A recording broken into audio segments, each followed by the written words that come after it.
ምዕራፍ 22 ኢዮስያስም መንገሥ በጀመረ ጊዜ የ8 ዓመት ልጅ ነበረ። በኢየሩሳሌምም 31 ዓመት ነገሠ። እናቱም ከባሱሮት የሆነ የአዳያ ልጅ ይዲዳ ነበረች። በእግዚአብሔርም ፊት ቅን ነገርን አደረገ። በአባቱም በዳዊት መንገድ ሁሉ ሄደ፣ ቀኝም ግራም አላለም። በንጉሡም በኢዮስያስ በ18ኛው ዓመት በ8ኛው ወር ንጉሡ ጸሐፊውን የሜሶላምን ልጅ የኤዜልያስን ልጅ ሳፋንን ወደ እግዚአብሔር ቤት ላከው፣ እንዲህም አለው: የመቅደሱ በረኞች ከሕዝቡ የሰበሰቡትን ወደ እግዚአብሔር ቤት የገባውን ገንዘብ ይደምር ዘንድ ወደ ካህናቱ አለቃ ወደ ኬልቅያስ ሂድ።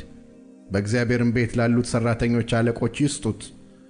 እነርሱም የተናደውን የእግዚአብሔርን ቤት ለሚጠግኑት ሠራተኞች፣ ለአናጢዎችና ለጠራቢዎች፣ ለድንጋይ ሞቃሪዎች፣ መቅደሱንም ለመጠገን እንጨትንና የተወቀረውን ድንጋይ ለሚገዙ ይክፈሉት።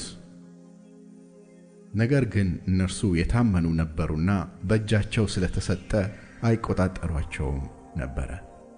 ካህኑም ኬልቅያስ ጸሐፊውን ሳፋንን የሕጉን መጽሐፍ በእግዚአብሔር ቤት አግኝቻለሁ አለው።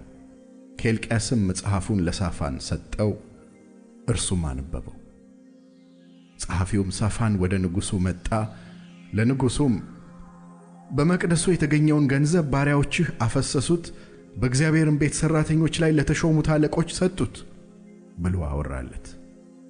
ጸሐፊውም ሳፋን ለንጉሡ ካህኑ ኬልቅያስ መጽሐፍ ሰጥቶኛል ብሎ ነገረው። ሳፋንም በንጉሡ ፊት አነበበው። ንጉሡም የሕጉን መጽሐፍ ቃል በሰማ ጊዜ ልብሱን ቀደደ። ንጉሡም ካህኑን ኬልቅያስን፣ የሳፋንንም ልጅ አኪቃምን፣ የሚክያስንም ልጅ አክቦርን፣ ጸሐፊውንም ሳፋንን፣ የንጉሡንም ብላቴና አሳያን አባቶቻችን በእርሷ የተጻፈውን ሁሉ ይሠሩ ዘንድ የዚችን መጽሐፍ ቃል ስላልሰሙ በላያችን የነደደ የእግዚአብሔር ቁጣ እጅግ ነውና ሄዳችሁ ስለ እኔና ስለ ሕዝቡ ስለ ይሁዳም ሁሉ የዚችን የተገኘችውን መጽሐፍ ቃል እግዚአብሔርን ጠይቁ ብሎ አዘዛቸው። እንዲሁም ካህኑ ኬልቅያስና አኪቃም፣ አክቦርም፣ ሳፋንና አሳያም ወደ ልብስ ጠባቂው ወደ ሐስራ ልጅ ወደ ቴቆዋ ልጅ ወደ ሴሌም ሚስት ወደ ነቢይቱ ወደ ሕልዳና ሄዱ። እርሷም በኢየሩሳሌም በሁለተኛው ክፍል ተቀምጣ ነበር። ከእርሷም ጋር ተነጋገሩ። እርሷም አለቻቸው: የእስራኤል አምላክ እግዚአብሔር እንዲህ ይላል፣ ወደ እኔ ለላካችሁ ሰው እንዲህ ብላችሁ ንገሩት፣ እግዚአብሔር እንዲህ ይላል፣ እነሆ የይሁዳ ንጉሥ እንዳነበበው እንደ መጽሐፉ ቃል ሁሉ በዚህ ስፍራና በሚኖሩበት ላይ ክፉ ነገር አመጣለሁ። በእጃቸው ሥራ ሁሉ ያስቈጡኝ ዘንድ ትተውኛልና ለሌሎችም አማልክት ታጥነዋልና ቁጣዬ በዚህ ስፍራ ላይ ይነዳል አይጠፋም።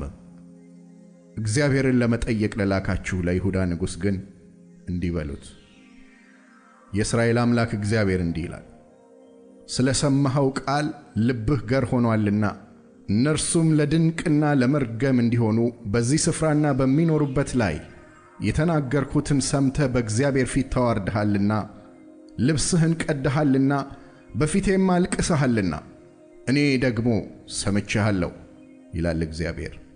ስለዚህ ደግሞ ወደ አባቶችህ እሰበስብሃለሁ፣ በሰላምም ወደ መቃብርህ ትሰበሰባለህ። በዚህም ስፍራ ላይ የማመጣውን ክፉ ነገር ዓይኖችህ አያዩም። ይህንም ለንጉሡ አወሩለት።